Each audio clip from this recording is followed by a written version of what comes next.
Nope.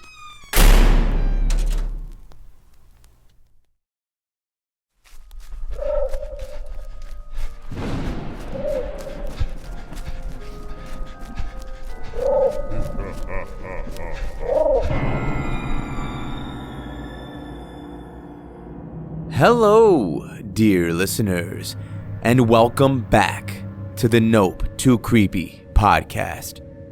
This is the first episode back from the very long winter hiatus, and let me tell you, it feels good. I hope everyone has been well.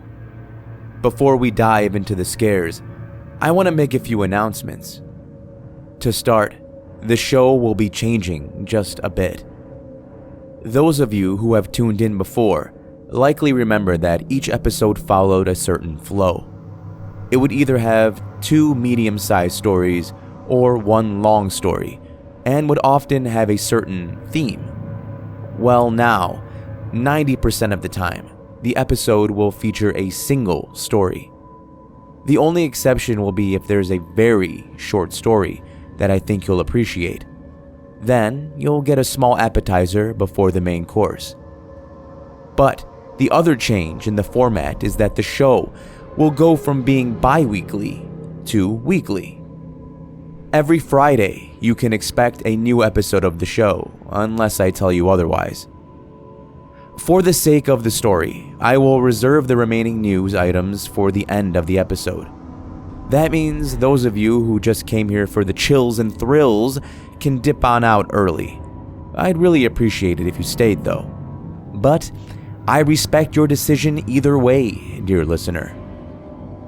This story follows a young man making his way through the dark and lonely back roads of flyover country when his luck takes a turn for the worse in the form of a deer jumping in front of his car. The deer is dying, his mind is racing, and the car is wrecked.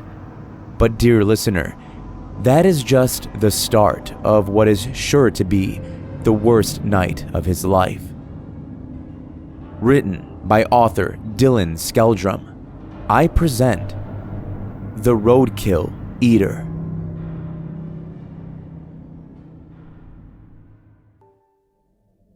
A loud, violent bang of metal against something large.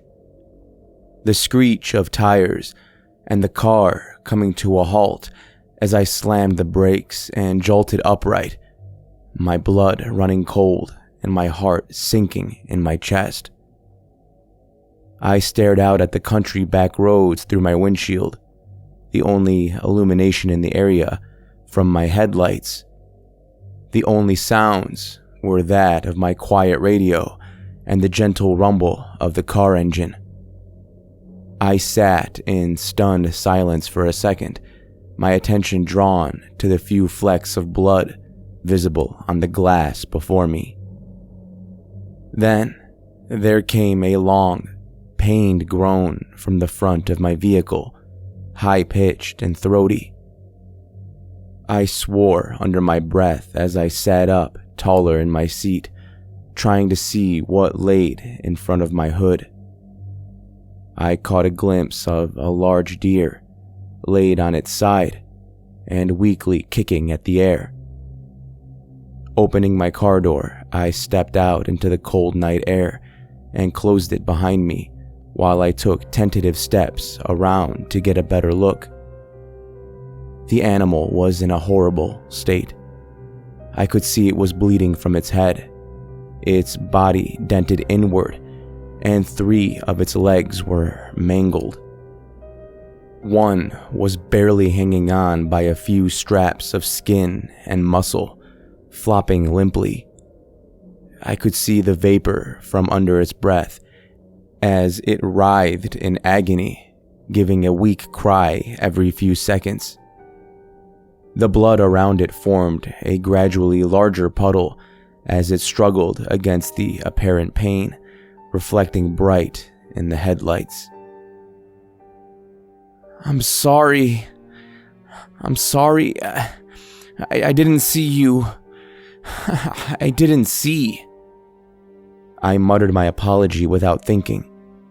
and it seemed for a second that the deer stopped struggling and looked me in the eyes, its battered chest rising and falling sporadically.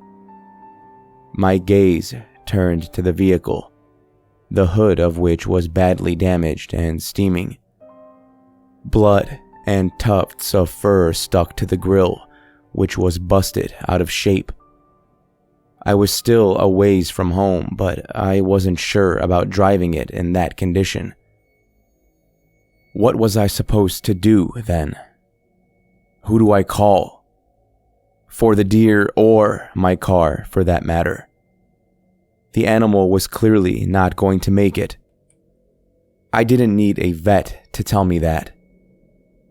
I looked around in disbelief, my hands coming to hold my head. I had never been in an accident like this.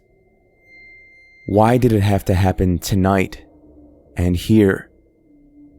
There were no streetlights on this road, with farmland to one side and woods on the other.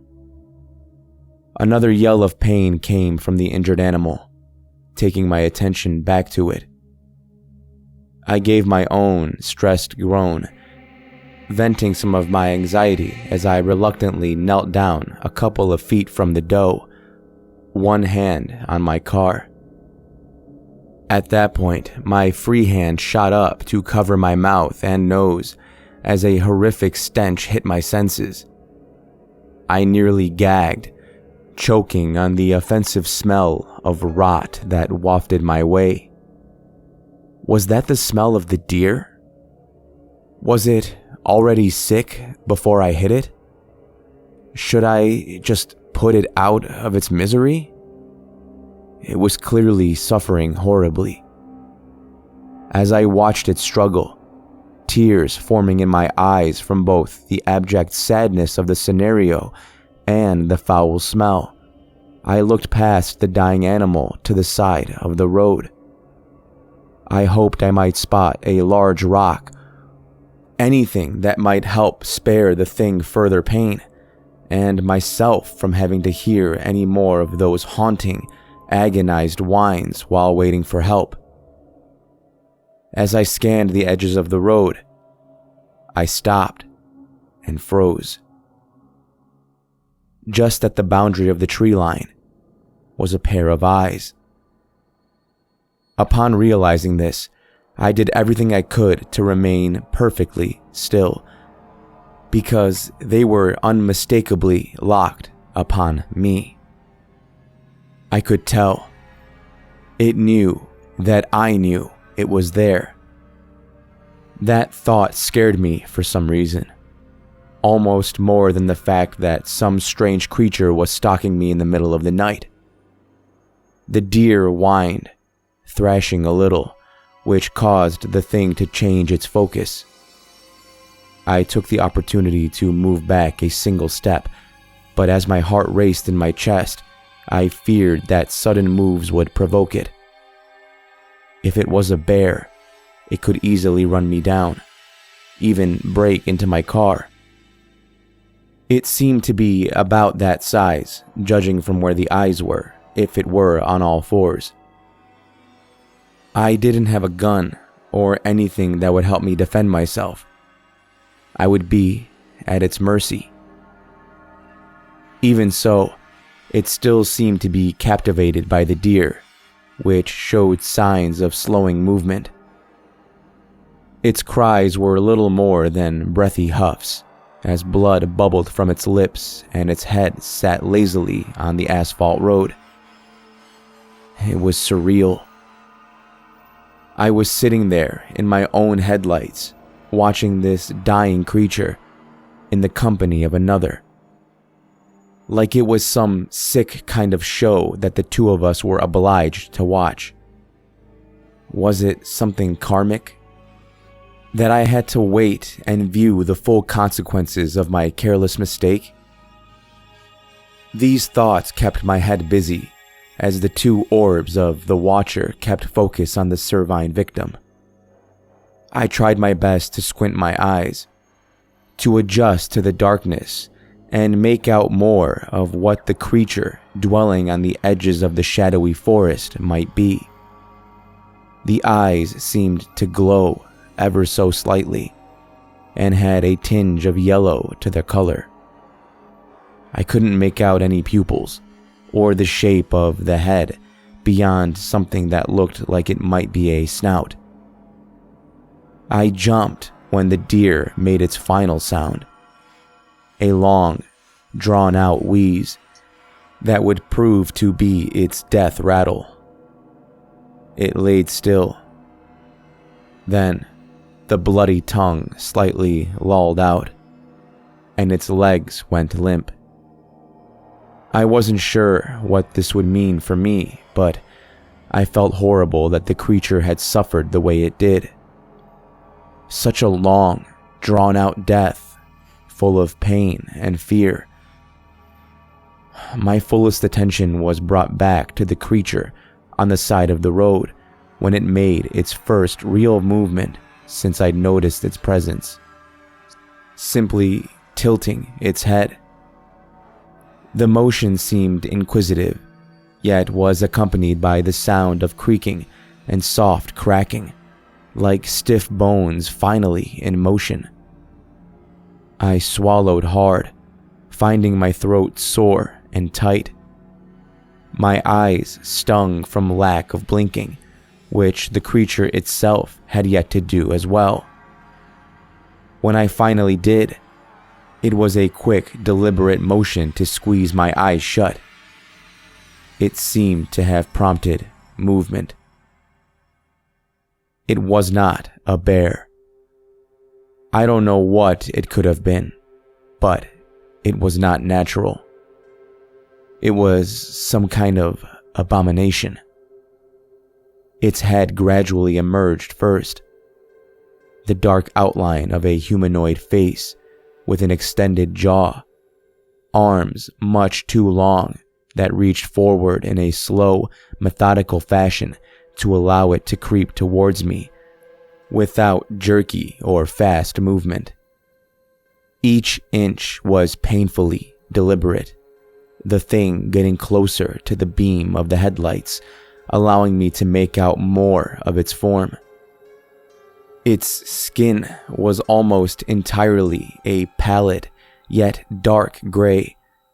Its body was a distended, sickly thin structure ending at the base of a spine and continuing into a bony tail, each hand and foot only having 3 digits, a greasy, stringy black hair upon its almost canine head that hung about its shoulders and back.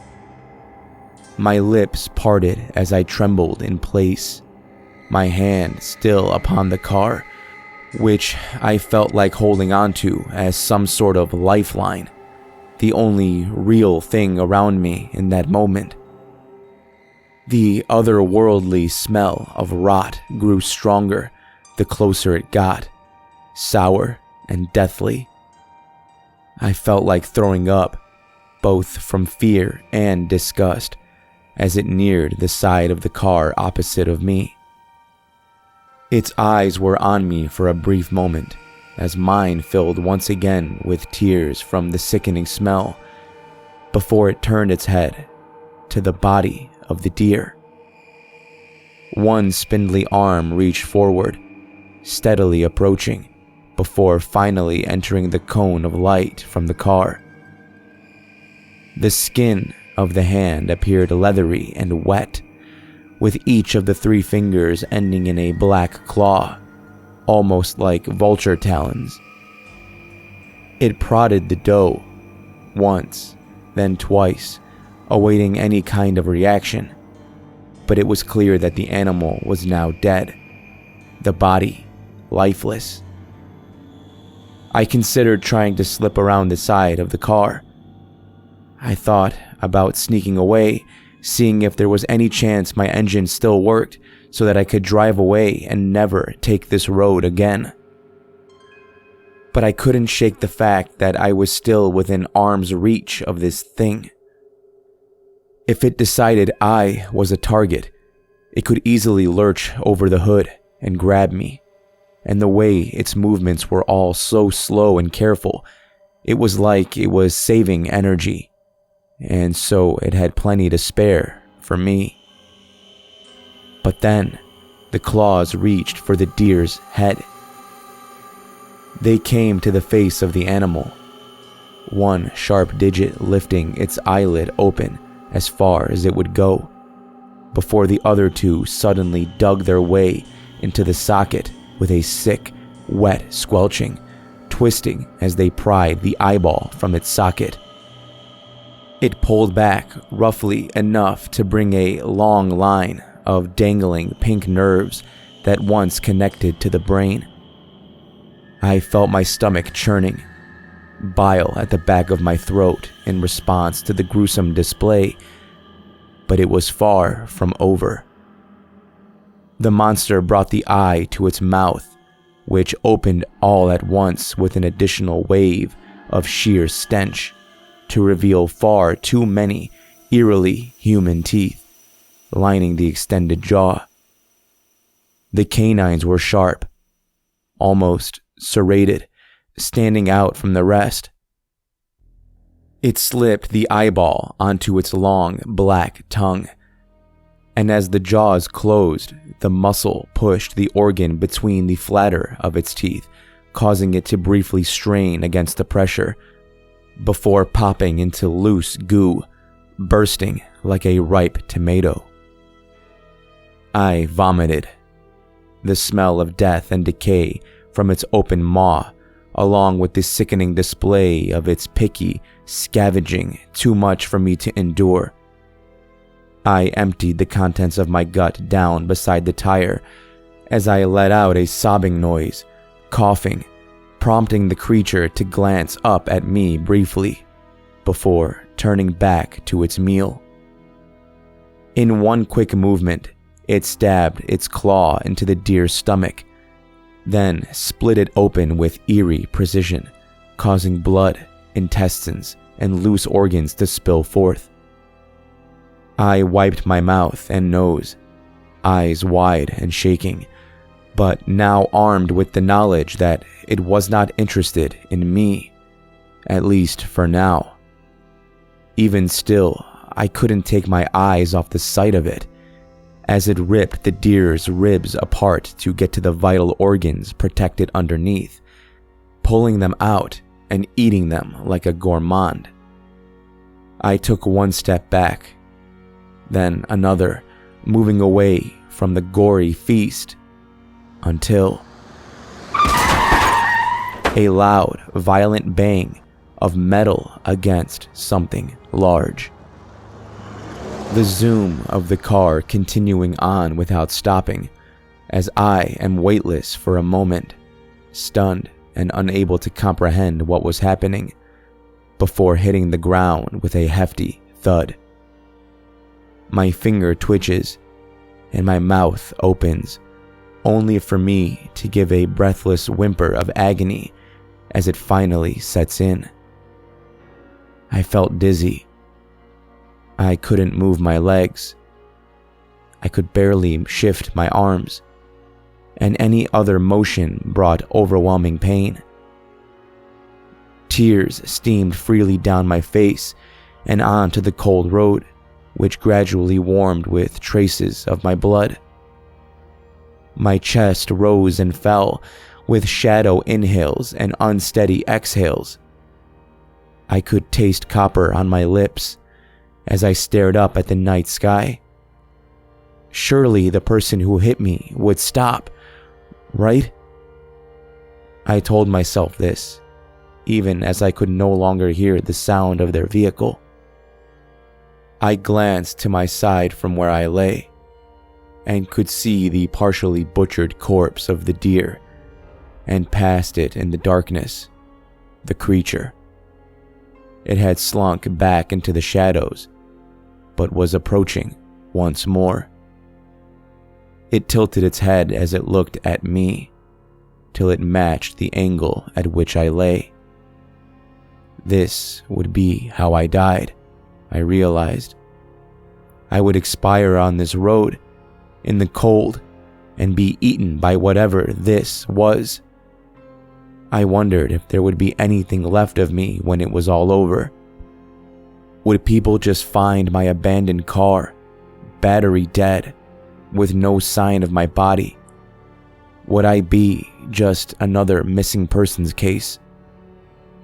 It felt like I laid there for an hour, gradually growing colder and more pale. I was subjected to the ungodly stench and sight of the grisly feast, as piece by piece the deer's organs and limbs were crushed between the teeth of the scavenger and swallowed. Every now and then it would look at me whilst eating, as if trying to tell if I was dead yet. I would blink in response, and it would turn its focus back to the meal. At one point, I passed out and thought that would be the end. I thought in that moment there was nothing left of me. But then a sharp prodding sensation woke me, causing me to breathe frantically for a moment and grunt a moan of pain and discomfort as I blinked back to consciousness. I watched the monster shuffle back past the headlights. I glanced to the deer, of which there was little left more than a broken spine and skull. It had eaten marrow from bone and swallowed some parts of the skeleton whole. Looking back up to the monster, its eyes were soundly on me. It was a staring contest as I fought to stay awake, to stay alive. I was thankful for what pain I could feel, as it was the main thing keeping me conscious, even as the cold proceeded to numb me even further. I didn't want to die, and sheer willpower and fear was what was keeping me from succumbing to my injuries. If I ever became unresponsive, the scavenger would surely devour me. I fought as hard as I could, forcing my eyes back open whenever they became lidded. I would even intentionally try to move, knowing it would bring another wave of pain, just to shock myself back to lucidity. With my extreme injuries and the concussion I surely had, however, it wasn't enough. After what may have only been minutes, or perhaps as long as hours, the darkness took me once more. Did you know that most knockouts last less than a minute? If it lasts much longer than that, it's very likely permanent damage was done to the brain. It's apparently the same thing with fainting. It doesn't last long. Suddenly, my vision returned, though with a stinging sensation and a tinge of red. My eyes gradually found focus, seeing a dark, blurry shape through the crimson haze, before I felt the sharpness upon my brow, holding my eye open. The creature was right upon me, its bloody hands on my face, inches from blinding me permanently. I tried to muster the energy to scream, to try and fight, but it wasn't from me that the sound ultimately came from. The scream of an ambulance siren and its flashing lights rushed towards us, and in one swift motion, the scavenger released me. It fled toward the darkness, disappearing into the night. As the white and red van stopped and a pair of paramedics rushed to my side, asking questions and preparing a stretcher, I gave in once more to a sleep my body had been craving. After waking in the hospital, I was informed that the driver who struck me had called the ambulance. Since that night, I had been making a gradual recovery from the physical injuries I sustained, and with enough therapy, I'll be able to walk again. I did try to explain what had happened to those around me, but they're all chalking it up to my head injuries. The infected scar on my eyebrow tells me otherwise. I don't know if I'll ever drive again, but I definitely won't be going anywhere near that road for as long as I live. Just be careful out there, I suppose. Try not to become roadkill.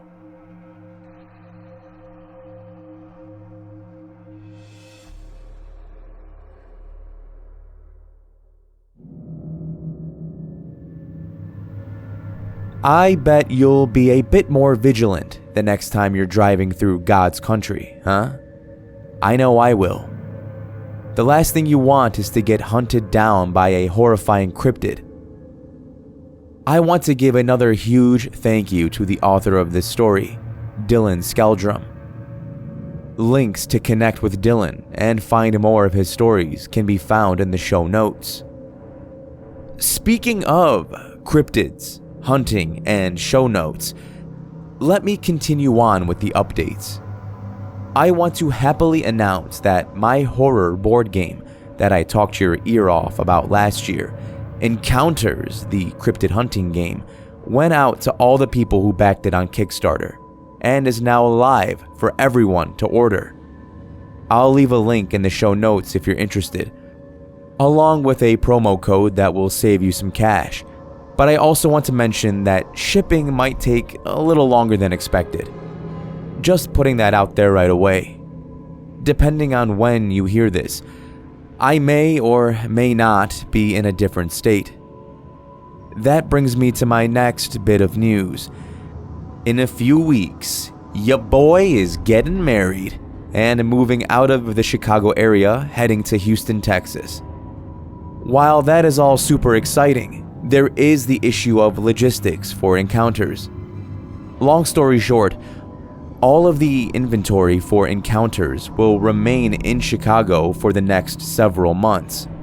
This is a problem because I was handling all of the shipping myself. Well, that's not true.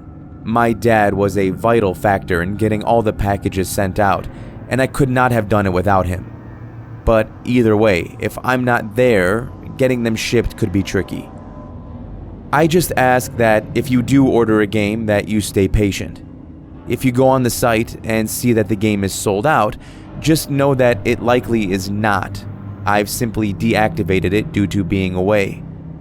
The good news is, I am working on getting set up in Texas with my own space, studio, and storage, and everything should be good to go by September, just in time for spooky season. If you're still here, I have one more announcement. Since the Kickstarter phase of Encounters is completely wrapped up, I am happy to announce that a new game will be launching on Kickstarter next week, Friday, April 7th. I won't be talking about this game so much on this podcast, though. This next game, a deck building game called Godspeed, is not horror themed. While it features entities that may be considered horrifying, the game is more about mythology, technology, and history.